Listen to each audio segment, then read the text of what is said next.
Hi everyone, thanks for joining me today on Pretty Darn Adorable Crochet. Today we're going to be making up this really cute cup cozy, and I'm going to walk you through the steps to getting this done. The information and pattern written out will be found on my blog. There's going to be a link below, as well as any beginners that want to give it a try. I have a couple of links below for you just for the beginning slip stitch and chain. Anyways, let's gather our supplies and get on with it.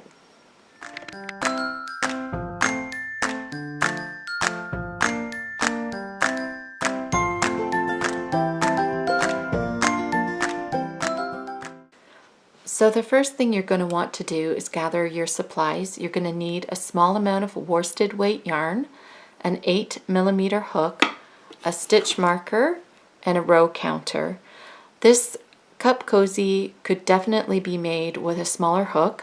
I made this with an 8mm hook. I'm an extremely slow crocheter, so when I'm doing small projects like this, it's nice if I can work through them super fast. So the first thing I'm going to do is I'm going to create my slip knot and continue on to chain 24.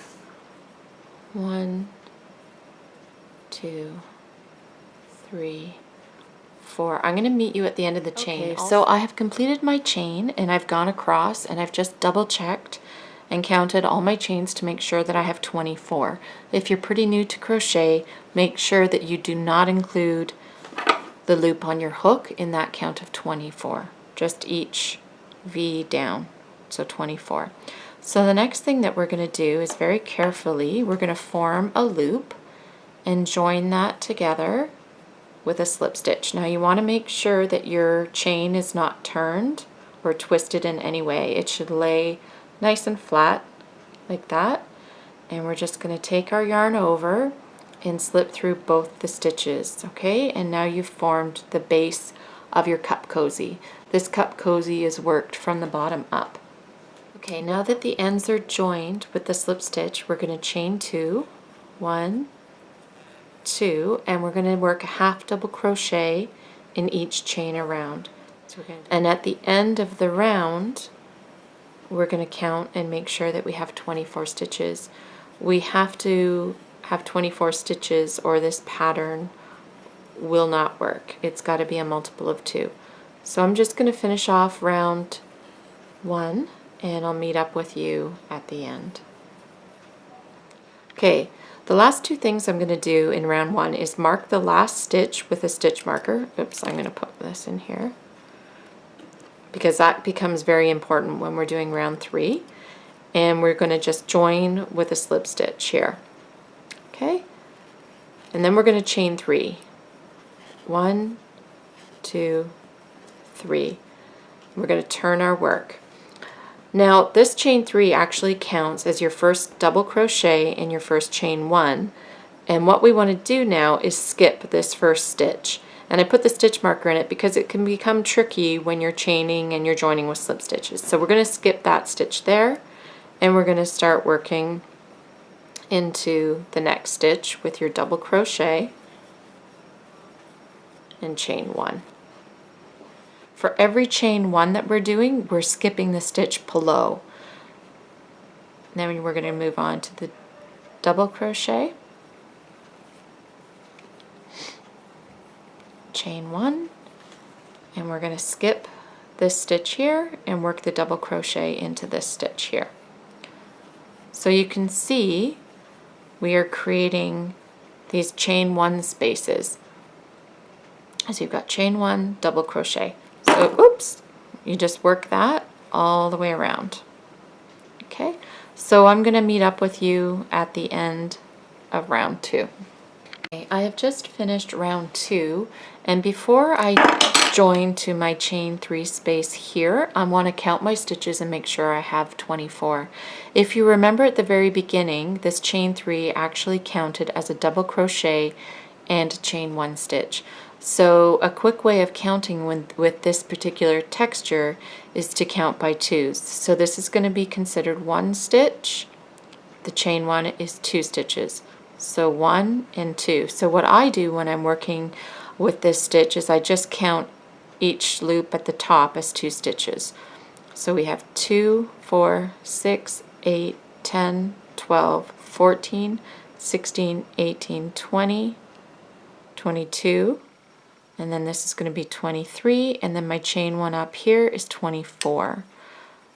So then the next thing we're going to do is just slide the hook back in, and we're going to join with a slip stitch to the beginning chain 3 space, which is right here. Okay?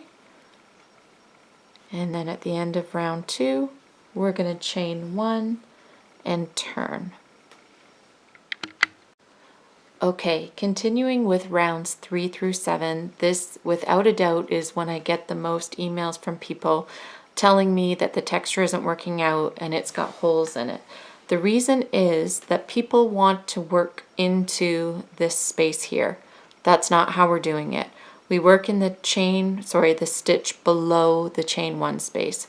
So in round 3, we're going to put a double crochet into the first stitch under the chain space. Okay, so that's our double crochet right here. And then we're going to chain 1. We're going to skip over this double crochet and we're going to work into the stitch under the chain 1 space again. So right in there. And this is when your beautiful texture begins to form. This is by far my most popular texture ever sold, especially my stocking pattern, which actually includes a video tutorial as well now. That goes nuts every Christmas. It makes me so happy to see so many people enjoying it. Okay, so just turn this around if you want to make things easier, and keep working in that stitch below. Okay, so chain 1, skip your double crochet, and work into the stitch below here. So I'm just going to finish off that round, and I'll meet up with you at the end of round 3. Okay, so I finished round 3, and again I've ended with the chain 1, and this time what I'm doing is I'm joining into the very first chain here that was done at the end of round 2. So we're just going to slip that out. Oops. Join in there, the slip stitch, and we're going to chain 1 and turn. And this round is going to be exactly the same as round 3. So I'm going to finish working through round 7, and then I'm going to meet up with you at round 8 and show you how we're going to close off these holes so that the top of the cup cozy looks nice and tidy. Okay, so I'm at the end of round 7, and we're going to be closing these little spaces now. So the last thing I'm going to do is join, of course, to my chain 1 of the previous round, and chain 1 and turn. I've been flipping my cozy inside and out as I've been working back and forth just to make it easier. So what we're going to do is just place a single crochet into the chain 1 space, and then we're going to work a double crochet into the stitch below, and we're going to do that all the way across. So chain 1 into the space and double crochet into the double crochet below, and this is just going to give it a nice even edge, and it's going to close those spaces in between. Okay, see how that's working? And isn't that beautiful? It's so nice and loose that I love the way the texture shows up. It almost, to me, looks like a braid. So I'm just going to work that around to the end. And I'll meet up with you at the end of round 8. Okay, so I'm almost finished round 8. I'm going to do my last single crochet, double crochet, and then I'm going to finish it off by joining with the first stitch here, the first chain, slip stitch, and I'm gonna just pull it through and fasten off. Now the last thing I'm gonna do is I'm just gonna weave into these ends to the opposite side. Another thing I love about this texture is this is the back seam. Have a look, that's so clean, and I love on any of my hat designs I try to work this texture all the way through from the top to the bottom, and I've been able to do that with this stitch. If you look at my Brighton beanie, my Brighton newsboy, my Brighton slouch, they all carry this texture all the way up to the top. It's none of this single crochet and then you hit the texture. So there's the little cup cozy. I'm going to weave in the ends, and then I'm going to try and get this video out to you guys before I take the boys to swimming lessons. So I'm excited to have that done for you. I would love to hear any comments that you have, any other videos you'd like to request. If you like this video, please give it a thumbs up and be sure to share it on any of your pages. The more feedback I get, the more likely I am to continue doing the videos. So anyways, maybe I should do a little washcloth like this. It's pretty cute. I'm also going to figure out the amount of stitches that you're going to need if you use a 6.5 millimeter hook. There's no doubt that this cozy is better for decoration than for warmth, and maybe heading into the cooler weather we want to make it a little tighter weave. It'll still look great. So I'll be sure to post those instructions on my blog.